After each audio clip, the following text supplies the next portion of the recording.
Jesus was betrayed, arrested, and brought before the political and religious authorities here in Jerusalem. In the end, he was convicted of the crime of blasphemy and sentenced to death by crucifixion. Cicero, a great Roman lawyer and historian, described crucifixion as the most cruel and disgusting punishment. He said, "The very mention of the cross should be far removed, not only from a Roman citizen's body, but from his mind, his eyes, his ears." As inhuman a torture as it was, the cries, "Crucify him," from the angry mob rang throughout Pontius Pilate's headquarters.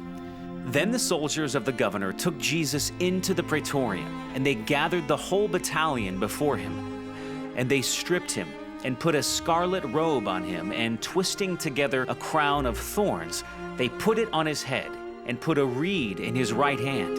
And kneeling before him, they mocked him, saying, "Hail, King of the Jews!" And they spit on him and took the reed and struck him on the head.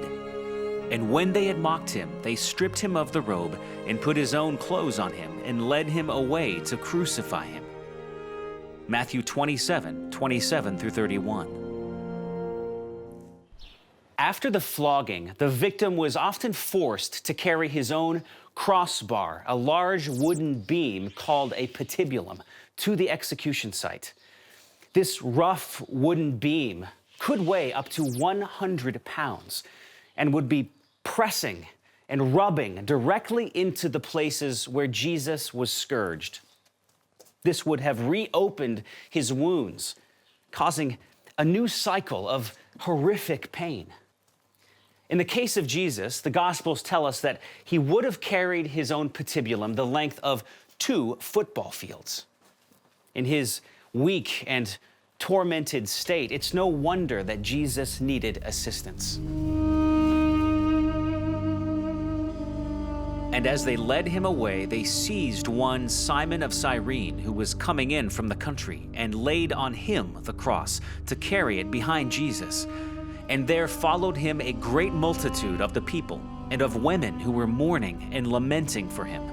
Luke 23:26 and 27. Jesus struggled to the place of execution, which was a bare hill outside the city walls, known as Golgotha, the place of the skull. As he reached the summit of Golgotha, Jesus probably had a view of the city that he had wept over, but whose residents had just rejected him. He also saw 2 other men who would be executed alongside him that morning. Jesus was stripped of his clothes and knocked to the dirt. According to Roman custom, once Jesus arrived at the execution site, the patibulum would be put on the ground and he would be forced to lie on it. Spikes about 7 inches long and 3/8 of an inch in diameter would be driven into his wrists. The spikes likely hit the area of the median nerve, causing shocks of pain up Jesus' arms to his shoulders and neck. Already at the crucifixion site would be the tall upright post called a stipes. In the center of the stipes was often a crude wooden seat that offered minimal support. The patibulum would be attached to the stipes to form a cross, and Jesus' body would be awkwardly turned on the seat so his feet could be nailed below.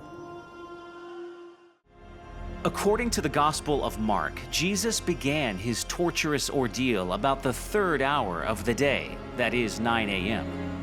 The position of his nailed body likely held his rib cage in a fixed position, which made it extremely difficult to exhale and impossible to take a full breath.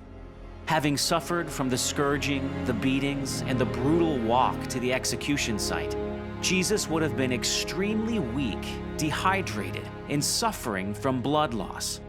As time passed, the loss of blood and the lack of oxygen likely caused severe cramps and muscle spasms. And when the 6th hour had come, that is noon, there was darkness over the whole land until the 9th hour, that is 3. And at the 9th hour, Jesus cried with a loud voice, "Eloi, Eloi, lema sabachthani," which means, my God, why have you forsaken me?" When Jesus cried this phrase from the cross, some Jewish onlookers realized he was quoting a 1,000-year-old prophecy from the book of Psalms. He was pointing to the entirety of Psalm 22 and the picture of a suffering Messiah. "I am poured out like water, and all my bones are out of joint. My heart has turned to wax, it is melted away within me. My strength is dried up like a potsherd, and my tongue sticks to the roof of my mouth. You lay me in the dust of death. Dogs have surrounded me, a band of evil men has encircled me. They have pierced my hands and my feet."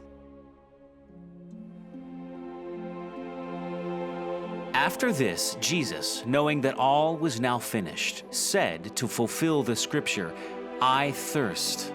A jar full of sour wine stood there, so they put a sponge full of the sour wine on a hyssop branch and held it to his mouth.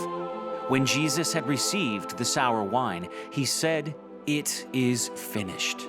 And he bowed his head and gave up his spirit. The Gospels tell us that at 3 o'clock in the afternoon, when Jesus died, the earth shook and the curtain of the temple was, quote, torn in two from top to bottom. To the grieving onlookers at Golgotha, the promise of Jesus' life and ministry had ended in shame and horror. Although many followers knew that something significant had happened when Jesus died, they did not know what to make of it yet.